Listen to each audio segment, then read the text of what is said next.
Hello, I am JC Dumanlang and welcome back to my YouTube channel. So for this video, our topic is all about memory.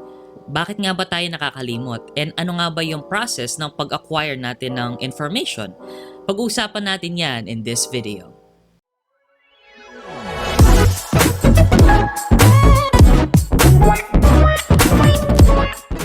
So, what is memory? Pag sinabi po nating memory, this refers to a process that we use to acquire, store, retain, and later retrieve information. Now, yung memory po natin, meron din siyang process kung paano i-handle ang information.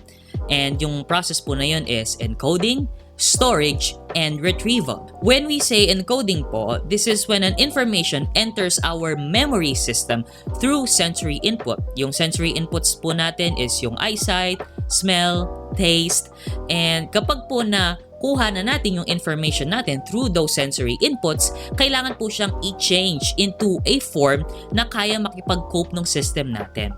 So, for example po, yung dun sa binasa ko, ang ginawang illustration dun is our money. Kapag nandito ka sa Philippines, ang currency na ginagamit natin is pesos. So, pag pupunta ka ng ibang bansa, hindi siya pwedeng gamitin. Kailangan mo na siyang i-convert into a different currency such as yung dollar bago mo siya magamit doon. Same with our brain. Kapag po nakakuha tayo ng information, kaya nga yung ginamit na word is encoding. I-convert muna siya bago siya ilalagay sa storage. There are three main ways po on how we can encode our memory. So may tatlong format kung paano natin pwedeng i-encode yung information na na-receive natin for it to be stored. The first one is visual, which is picture. The second is acoustic, which is sound. And the third is semantic, which is all about meaning. Pag-usapan naman po natin ang storage. Storage or storing refers to the process of placing newly acquired information into our memory, which is minomodify po in the brain for easier storage. Retrieval naman po, this refers to getting the information out of storage. Kapag hindi po natin naaalala ang isang bagay, it may be because we are unable to retrieve it. Now, magkaiba po yung way natin ng pagre-retrieve ng short-term memory sa long-term memory. Kapag po magre-retrieve tayo ng information from our short-term memory, sequentially siya, consecutive or sunod-sunod. For example po, doon sa binasa ko yung illustration is, if a group of participants daw is given a list of words, halimbawa, isa kayong participant and binigyan kayo ng 5 words na naka-number. So, 1, 2, 3, 4, 5. Ngayon, pag inask kayo ng professor doon na i-recall nyo yung 4th word, iisipin nyo muna kung ano yung first word, yung second, yung third, bago nyo maalala yung fourth. So, that is how we retrieve short-term memory. Long-term memory naman po, on the other hand, is stored and retrieved through association. For example po, nandun ka sa garden ng bahay ninyo. And umakyat ka sa kwarto mo kasi kukunin mo yung cellphone mo. Ngayon, pagkaakyat mo dun sa kwarto, nalimutan mo kung bakit ka pumunta dun. Pwede mong maalala yung kukunin mo pag pumunta ka ulit dun sa lugar kung saan mo naisip yon.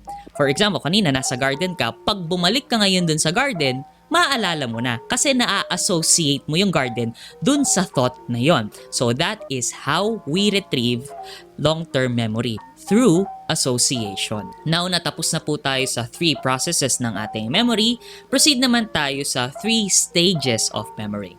Yung pinakauna pong stage is sensory memory. This is the brief storage of information na na-experience po natin through our senses.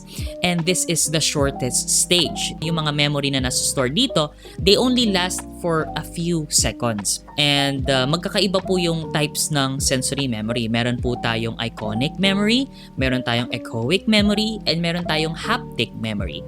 Sa iconic memory po is visual, sa echoic naman is sound, and sa haptic memory naman po is the sense of touch or the tactile sense. Now, for the second one, we have the short-term memory, which is also known as the working memory. Yung information po na nasa loob ng short-term memory usually lasts about 20 seconds. Pero the difference is, yung information po na nasa short-term memory, pwede po siyang mapunta into the long-term memory. Now, we can do this through rehearsal. For example, binigyan ka ng number na dapat mong alalahanin, 1, 2, 3, 4, 5. If you rehearse that enough times, inuulit-ulit mo siya, 1, 2, 3, 4, 5, 1, 2, 3, 4, 5, pwede mo na siyang maalala in the long-term memory. Kaso naman, kung habang nagme-memorize ka ay biglang may nag-interrupt sa'yo, may chance na makalimutan mo siya. Kasi nga, these types of memory, yung mga short-term, they only last for about 20 seconds. Now, for the last stage, we have the long-term memory. Long-term memories po are all the memories that we hold for periods longer than just a few seconds, no? Sa long-term memory po natin, meron siyang napakalaking storage capacity. And some of our memories can last from the time that they are created until we die. The long-term memory po is usually divided into two parts, which is the non-declarative or implicit memory, and the second one is declarative or the explicit memory. Pag sinabi po nating non-declarative memory or yung implicit memory, this is for skills and yung mga habits and yung mga learned responses po natin, such as yung mga simple cooking task, like yung boiling of water, riding a bicycle, or even driving a car. Declarative memory naman po, on the other hand, or the explicit memory, is for facts and information. Yung declarative memory po can be further divided into another two parts, which is yung semantic at episodic memory. Pag sinabi po nating semantic, this is the general knowledge or the meaning, and the episodic memory naman po is for the episodes or the event of our life. Now, for our conclusion, why do we forget? Bakit kaya pa rin nating makalimot kahit napakalaki ng storage ng brain natin at napaka-complex? Well, it could be because of these four reasons. Yung pinakaunang reason po is encoding failure. This is when the information is not attended to and fails to be encoded. And the next naman po is decay or disuse. This is when the information is not accessed, which then decays from the storage system over time.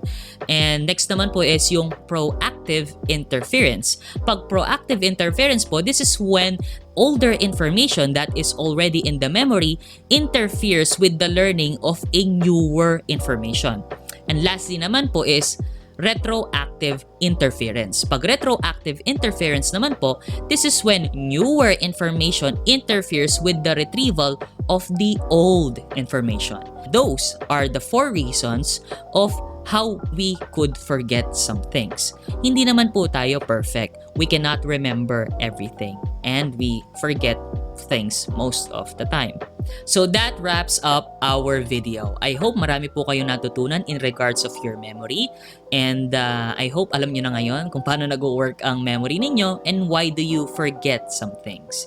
Kung nagustuhan nyo po itong video na ito and meron pa kayong time, please do check out my older videos and leave a like, and also please do subscribe. It helps my channel a lot. Thank you so much for watching. Thank you for your time, and see you on my next video.